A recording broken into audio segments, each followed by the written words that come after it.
Let me ask you this, as someone who's running to be president. One thing I've always enjoyed about watching you is, like in hearings, you're focused, you know what you want to talk about, you know what the issues are, but at the same time, you have a light side to you as well. Are you ready for how frivolous some of the campaign trail is going to be? Like, I mean, you've seen now people are asking if people know how to eat fried chicken properly, and do people know how to eat corn, and like, are you ready for that part of it? Do you think people still like that? It's already happened, Trevor. Yeah? It already happened. So I was in South Carolina recently. Right. And I'm going to tell you, one of the things I will say this, that I love about campaigning, you meet the angels walking among us. You meet people you otherwise may never meet, who are doing incredible work in their communities, love their communities, are leaders in their communities, without any requirement that people applaud them or pay attention to them. They're just doing great work. And I love that about campaigning. On the other side of it, so I'm in South Carolina. Okay, so first of all, let me just say, I've never run for president of the United States before, so it's a new experience. And part of the new experience is all these people will follow when you go somewhere just to eat. Yes. And like, when I go somewhere to eat, it's because I'm hungry. And I really want to be able to eat. And when you have been working for a long period of time and you're really hungry, you can get kind of primal. Like everybody back that went off. I'm hungry. And so I go into this place, and Rodney Scott is his name, and he's got in South Carolina. So South Carolina's got different kinds of regions, and based on the region, the barbecue sauce is different. Oh, okay, I didn't know that. All vinegar-based versus like tomato-based versus mustard-based. Okay, so his is vinegar-based, and his restaurant is just, the food is amazing. So I'm standing in line, and there's like all this press over there, and I can hear this whispering by some of the press. What's she gonna order? What's she gonna order? Did she order meat, or did she just order like a salad, right? And I'm like, are you kidding me? First of all, why would that be a debatable or even a subject of discussion? Right. When we are dealing with massive issues in our country. We're dealing with issues of massive inequality. We are dealing with the concern that we've got a president embarrassing us in Munich. We've got so many things to talk about. Yes, but did you order the? Did you order the pork, man? I had pulled pork.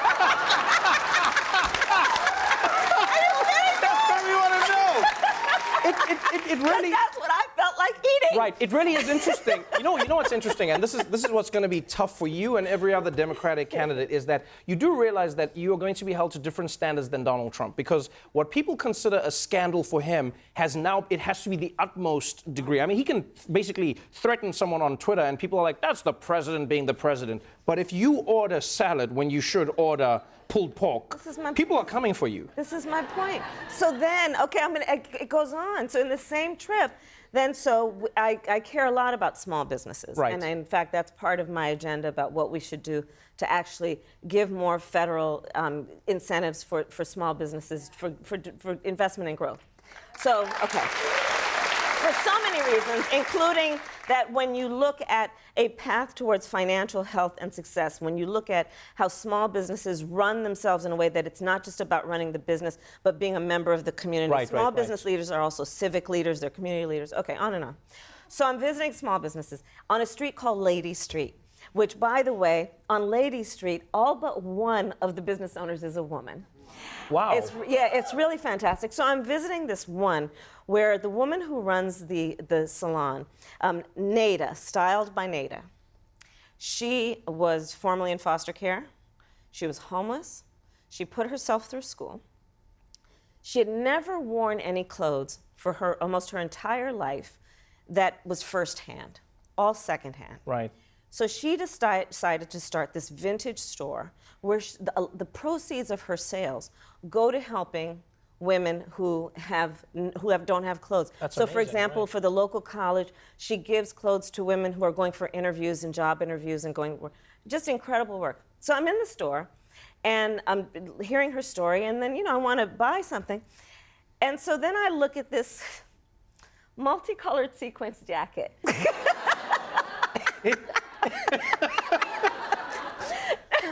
And I'm thinking this would be really great for Pride Parade, right? Right. And I try it on, and then that's it, and I leave, and I was in South Carolina. Then I fly back, and I get home, and my husband's like, do you know, because he wasn't with me. He's like, so there's this jacket that apparently you tried on. It's now got its own life.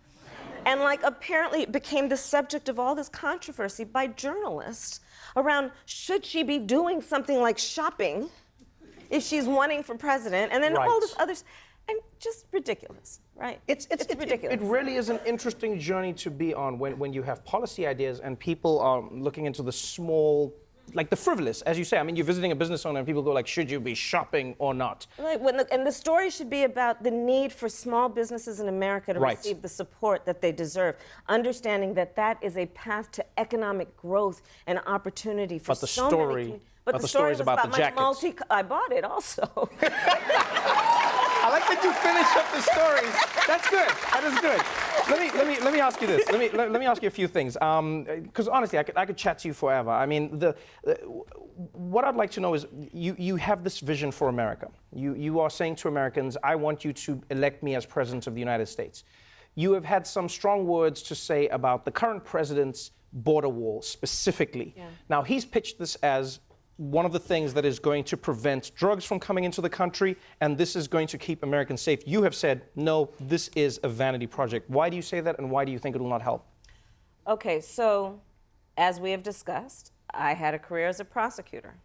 That included prosecuting transnational criminal organizations. Mm-hmm. I have gone to the border. I have personally seen the tunnels. I have seen photographs of tunnels between Mexico and the United States that were literally as smooth as the walls in this studio. Right. We've got lined with air conditioning and lighting. Right.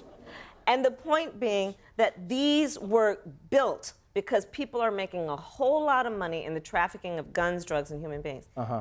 That wall ain't gonna stop them. This is about tunnels. It's about ports of entry. He has created a fiction. And you watch the State of the Union. Uh-huh. Because the narrative, right, the yarn that he is pulling suggests that there is some link between transnational criminal activity and these children crossing the border with their parents, fleeing murder capitals of the world, seeking asylum in the country that has always proudly held itself out to be. Right. A place that will be a refuge for people fleeing harm. So that's understandable. Now what we're starting to see is different Democratic candidates and hopefuls coming out and saying what their opinion or their idea of a border enforcement would be. Right. Beto O'Rourke, who hasn't formally entered the race, has come out and said he would remove the existing wall. I think there's about 700 miles of border wall. And he said, I think all walls are bad, and I think all existing barriers would be removed. Would you remove the walls if you became president, the walls that exist now? No, I believe that we need border security, but we need smart border security. We need to, we can't have open borders. We need to have border security. All nations do. All nations define their borders. But we should not have a policy and a perspective that is grounded in keeping people out for the sake of this nationalistic kind of thing that this president is trying to push. We should have borders that also allow people to come in. That is part of the strength of our nation. We are a nation that was founded and has grown because we have always welcomed immigrants. We are a nation of immigrants. Look, if you are not Native American, your people are immigrants. Right, no, that's true, but Trump is saying... Well, except for those who were kidnapped and brought over on a slave ship. Right, but Trump is arguing, he's saying, as he always says, he says, I love immigrants if they come in legally, folks. I just want them to come in through the front door. That's what he says. So he's saying, I don't mind. He's like, I'm with you, Kamala. I've married an immigrant, but I want an immigrant to come in through the front door. That's what his argument is. But the argument does not hold water, Trevor, because he has also not put in place or even advocated for comprehensive immigration reform. He has not advocated for, he has shut down the DACA system. I mean, listen, this is deferred action for childhood arrivals. There was a policy in place that said for those children who were brought to the United States, some before they could walk or talk, they vetted a system where they had to clear a vet. Had they committed a crime? No. Were they in college? Were they being productive? Yes. If all of those criteria were met, they received protection, which he ended. And it's only because of the courts that those kids are not now being deported. So he cannot stand on principle or American values or morals in taking the position he has taken, because it is immoral and it is against American values, these positions he has taken on immigration. Yes, we need border security. We also need comprehensive immigration reform. We also need to protect those who are fleeing violence and harm by giving them an opportunity to be heard around asylum. He's shutting that down. He's not even letting these people walk in to have their hearing so we can determine the legitimacy of the harm that they are fleeing. When you look at the future of America then, as a presidential hopeful, you see yourself sitting in that Oval Office. What would you like the new message of America to be if there were a post-Trump presidency? I wish there will be. Well, if we survive. It's not the apocalypse yet. The message has to be that we are a nation that values truth and justice. The message has to be that we will continue to be what by nature we have always been, which is a source of our strength, which is an aspirational nation. We were founded on noble ideals. The ideals that were present when we wrote the Constitution of the United States and all of its amendments and the Bill of Rights and the Declaration of Independence and said we are all equal and should be treated that way back in 1776. We are an aspirational nation. We have always fought to reach those ideals. Now let's be clear-eyed. We've never quite reached those ideals. Right. But part of our strength is we fight to reach those ideals. And as President of the United States, I would hold true to keep fighting, understanding who we can be, unburdened who we have been. But we have to have leadership in this country that values the integrity of public service and the value of leadership, understanding that it is not about self-service. It should be about service of others. It's about integrity and it's about the public trust. We don't have that right now. Let's talk about your plans. I mean, one thing I hope doesn't happen on the campaign trail is that the Democratic race becomes only about Trump. I mean, that was something that was frustrating in the previous race. And one thing I think a lot of people are excited to hear about is your plans. Yeah. One of the things you talk about in the book and you have laid out is a giant boost for middle-class families in America, giving them tax cuts and getting them to where they need to be. Right. You've also talked about doing it in a very specific way where people would be able to get that money in smaller increments as opposed to getting one lump sum at the end of the year, which more families may appreciate. What is that about and how did you come to that? I'm very excited about it. And if elected, when elected, it would be one of my first orders of business. And this is, what I'm proposing is that we change the tax code in a way that benefits and lifts up working families and middle-class families. So here is the fact. Almost half of American families are a $400 unexpected emergency away from really being toppled in terms of their financial well-being. The reality in America today is that 99% of the counties in the United States, in 99% of those counties, if you're a minimum wage worker working full-time, you cannot afford market rate on a one-bedroom apartment. These are the realities in America today. The reality in America today is that we are not starting out on an even playing field. Not everyone has equal access to a path to success, and so we have to correct course. I propose we lift up those middle-class working families. So my specific proposal is that for families that are making less than $100,000 a year, they receive a tax credit that they can collect at $500 a month.